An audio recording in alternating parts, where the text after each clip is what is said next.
Welcome to another epic adventure at Weaver Stonehouse Farm. Today we are going to be canning chicken with our new Presto Precise digital pressure canner. Okay, so I can a lot during the summer. We do so much from the garden. I can chicken, I can beans, all of our tomato sauce. So when I learned about this new canner from Presto, I was intrigued because I'm a busy mom of 5 and I don't always have time to sit here and babysit a canner for the extended periods of times that like meat and beans take, which is like an hour and a half. So I'm going to show you how I do my chicken. Okay, this time I got bone-in breasts. They were a bit lower priced than the boneless right now.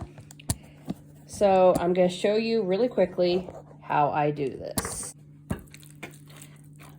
Okay, so I remove the skin.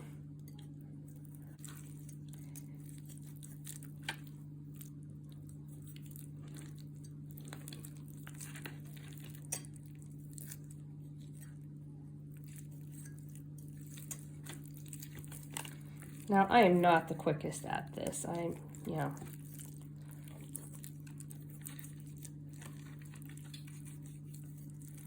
Okay, so the skin goes off to the side because we don't use that for anything.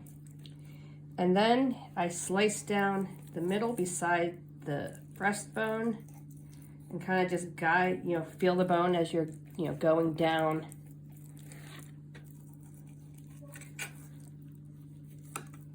I'm not getting every ounce of chicken off because once I get this cut off, I'm going to cook the bones down for some broth for soup.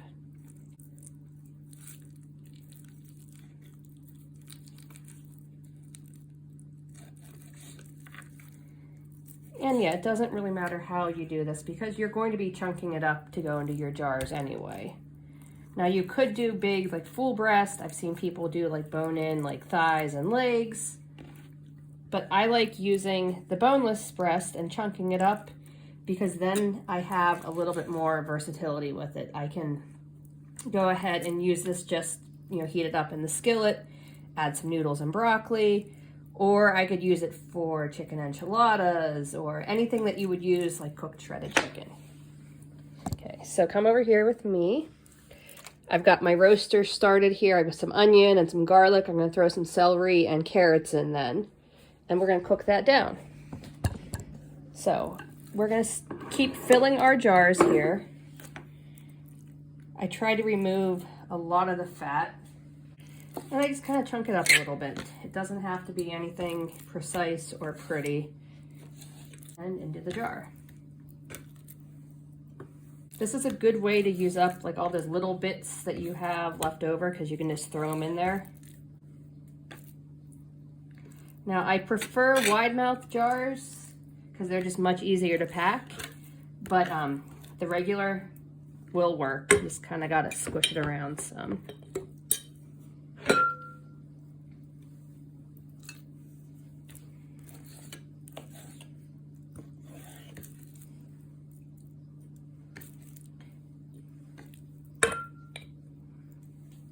These get cold packed. And I do not add any water to the jars. I just, let it, create its own broth in there. I do add some salt. Typically the recipe calls for a teaspoon of salt for a quart and a half for a pint. I go a little bit less than that. I probably do like half a teaspoon because then I have, it's easier for me to use it in other recipes. Sometimes if you'd add the whole teaspoon, it'd get a little salty if your other recipe, is calling for any salt. Okay, so I have my jars full and ready to go. Well, almost ready to go. And I'm gonna get the canner ready. You can pressure can or water bath with this. If you water bath, you can only use pints. You can't use quarts, obviously. So you have to select pressure can. One of the things that kind of frustrated me about this is that it's meant to be extremely user-friendly. However, whenever you turn it on, it's going to prompt you to warm the jars. So I have the 3 quarts of water in there, and I don't need to warm these jars because I'm raw packing, but you don't want to put your cold jars into hot water because you risk breakage. So there's no way to skip the warming jars program in this. So I'm just going to top my jars off with the salt, wipe the rims, put the lids on, and I will put it in. Now, another thing I did notice when I was canning my beans is that I could not fit 5 of my quart jars in there. For whatever reason, it's probably because I have a mix of jars. I have square ones, I have old ones. Whatever mix I put in there, they all didn't fit. So these I test fitted beforehand to get, to make sure that they would all fit in the canner. Okay, this is a 1/2 teaspoon of salt going in all of these. You can always add more salt later when you're preparing it if you need. Okay, and then I'm going to go ahead and wipe my rims with a damp paper towel.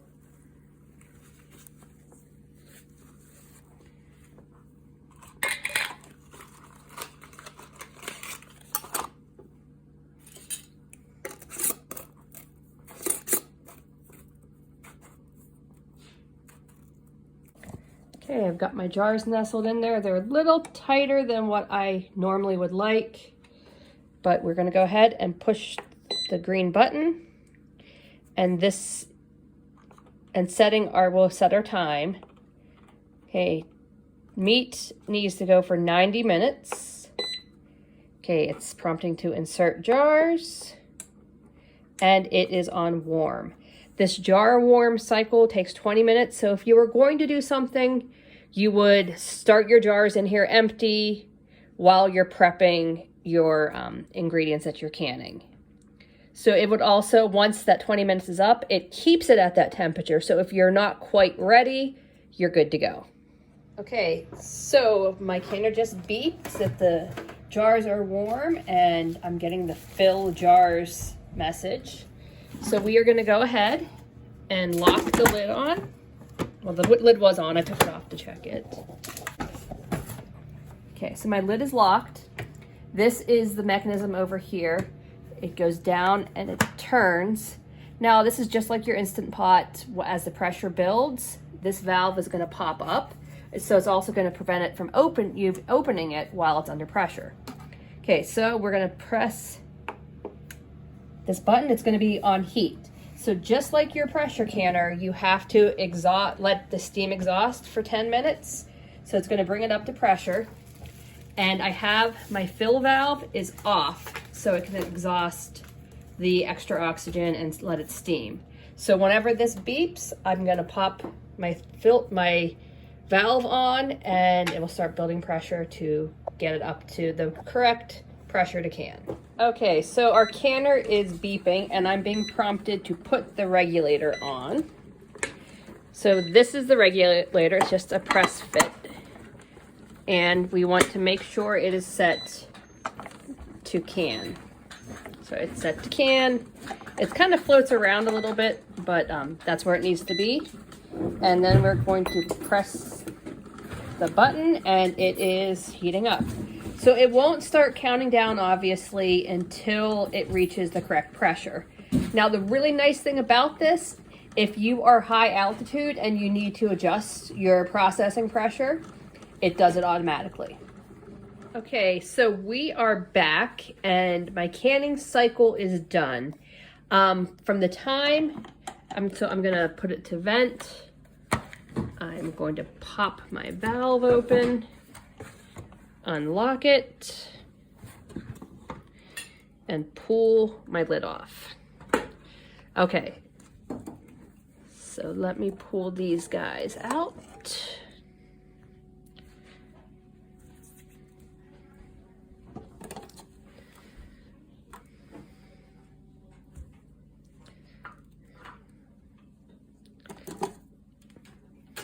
They look good so far.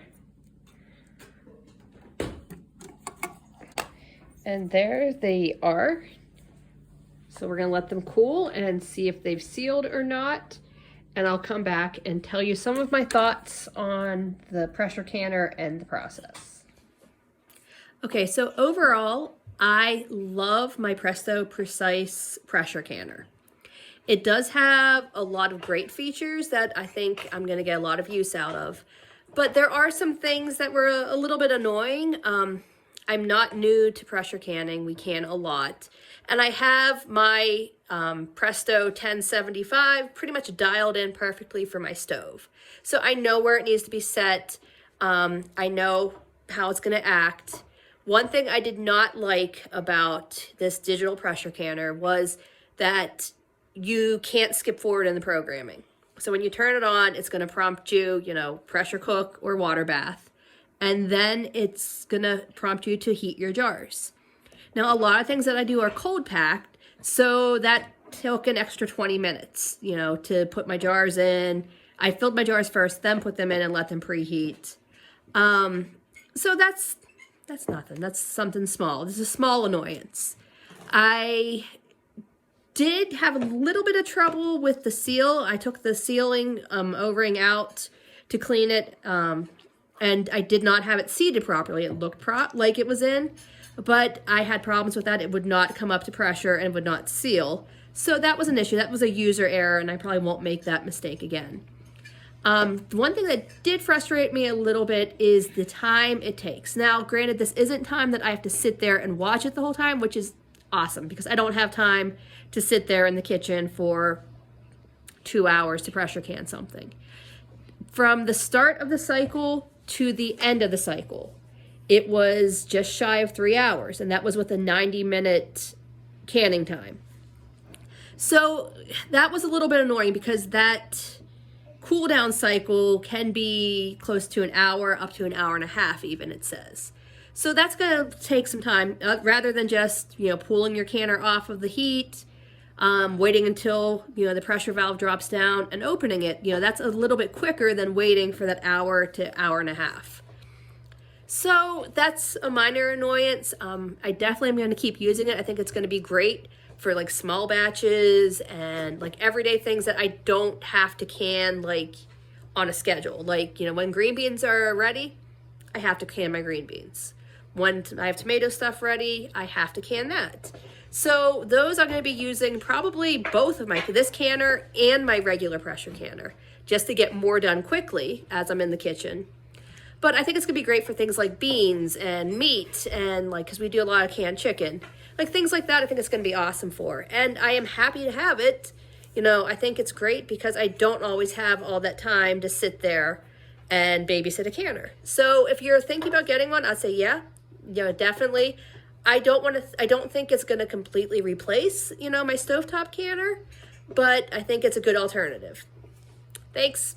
Follow along to see what else we're doing here on the farm.